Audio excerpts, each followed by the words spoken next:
All right, happy homeowners. I'm not even trying to do Facebook Live because inside with all these concrete walls, just doesn't, the internet doesn't work. But man, it has taken us twice as long and about 5 times more in material than we anticipated.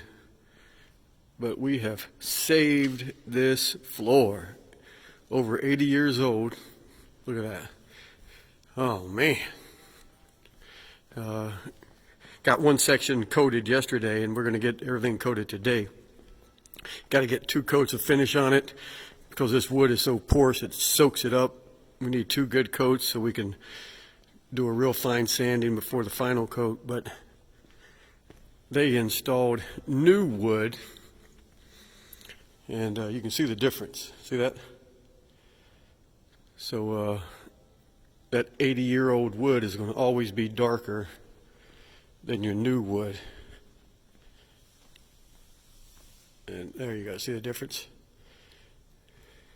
So we are going to stain this new wood and darken it up a little bit. Not a lot, it's never going to match, but it'll be better.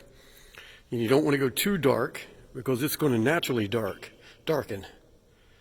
But whew, what a beast.